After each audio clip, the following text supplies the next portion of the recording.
Hello, I will talk about some concepts in this video that are basically what makes a culture intolerant to another culture. These concepts include stereotype, ethnocentrism, culture shock, xenophobia, racism, nationalism, and dominant culture. First of all, we will talk about stereotype. What is stereotype? Stereotype is a set of ideas that people have about someone just by having a first look. This idea is especially wrong because you judge someone just by certain acts they have or their looks, just like that.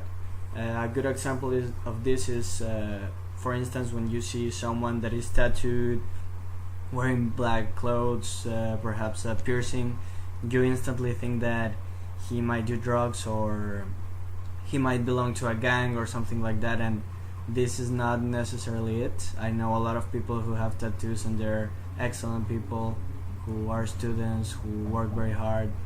So stereotyping, this is what it is, just judging by the way they looked or just having a first look of someone's actions.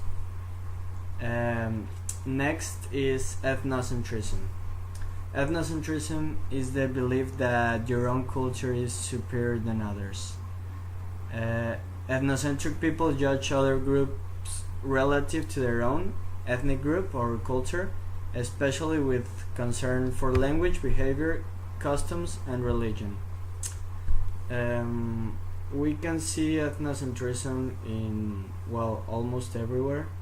I think a good example is white Americans, that they think they're superior than anyone else, and they say they were the ones who were first in America and everyone else should be out because it's not their land, but it is actually there were Native Americans before them, so well, in some way they believe they are more intelligent, they're more capable and things like that.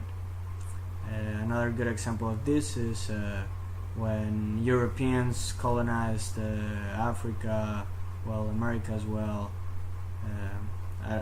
They wanted to bring technology and education to others because they thought they were better than us, and they weren't better, they were just more advanced than other cultures. Next concept is culture shock. Culture shock is an experience that a person has when it moves to another cultural environment different from its own.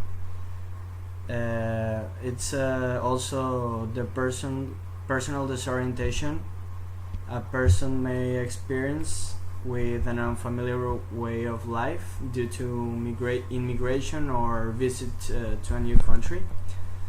A good example I saw when I was in the US is a lot of Chinese people go to study in the US because of the high ranking universities have in the US, and when they arrive they are used to whole other cultures in China, and well, they look like they are out of place.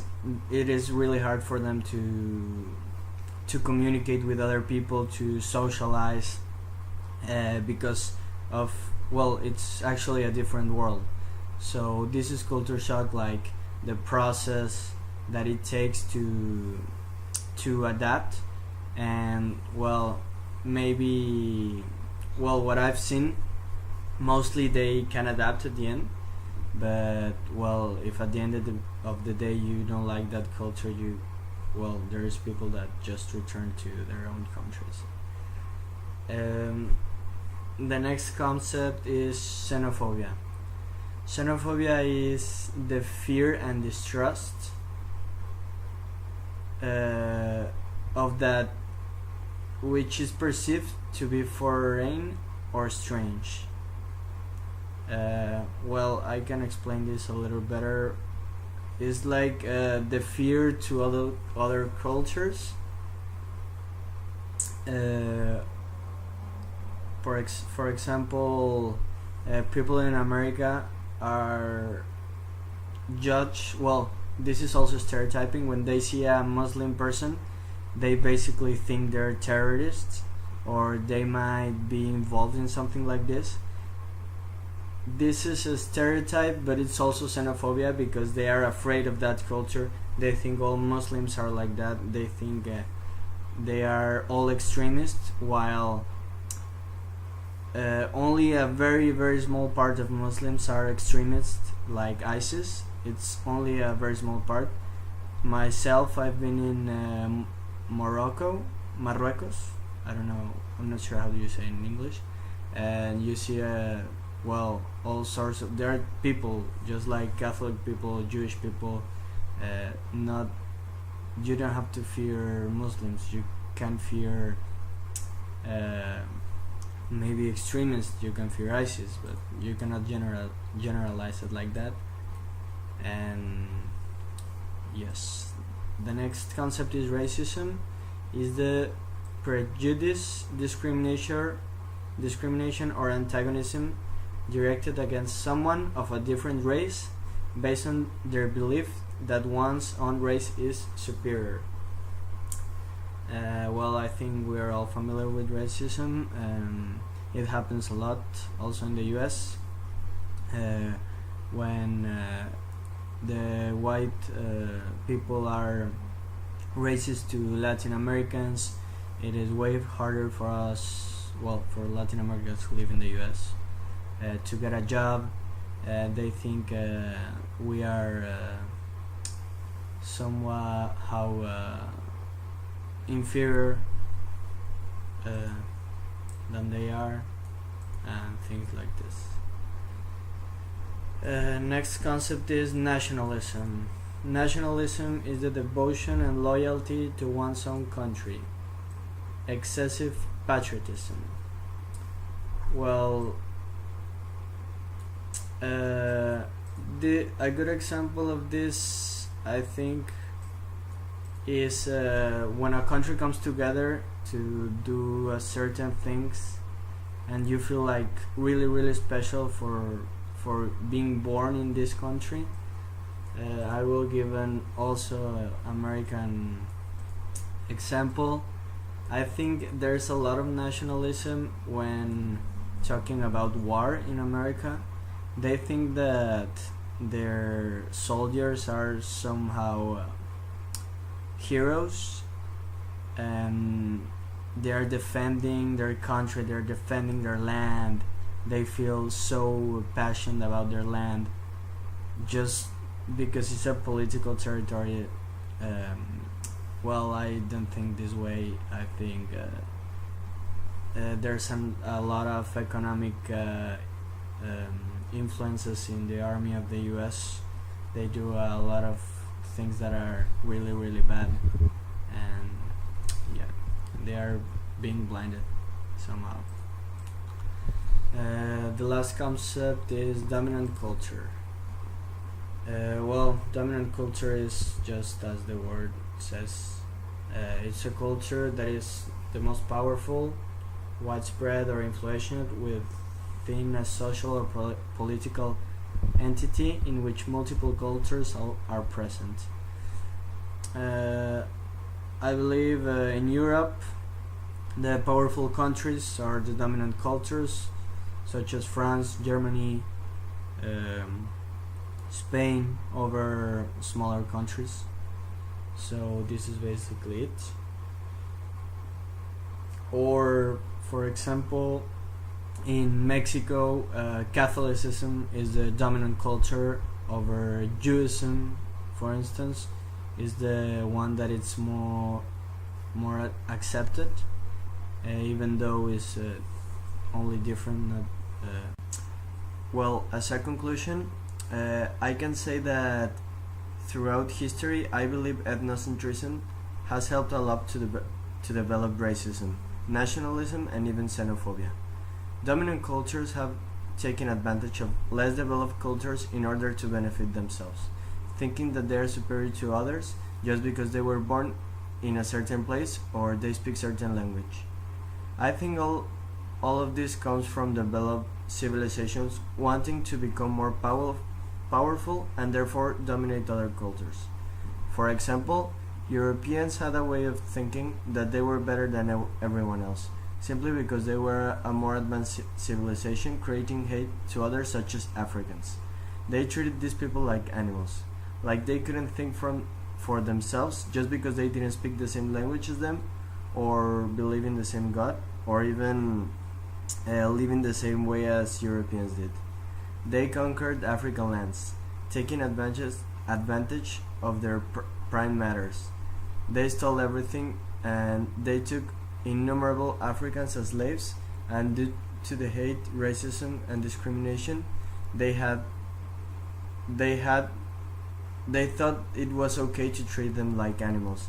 They developed this culture that it was acceptable to treat these people like animals. Well, I believe that racism, xenophobia, ethnocentrism, nationalism, and all these concepts come from lack of education. Starting from, for example, in Mexico, we have these sayings like work as a nigger, like trabajar como negro, making reference that they do a lot of physical work, or when you say you look like an Indian, pareces indio, things like this. I think they are making this racism we have in our countries get bigger and bigger every time. So I think we have to eradicate all these kind of sayings. And also, an article by the Washington Post argues that the more intelligent you are, the less likely you are to make racial prejudice. And as we know, intelligence is widely influenced by education. Also, when we analyze 2016 presidential elections of the USA, we find that college graduates backed Clinton, while those without a college degree backed Trump. Two-thirds of non-college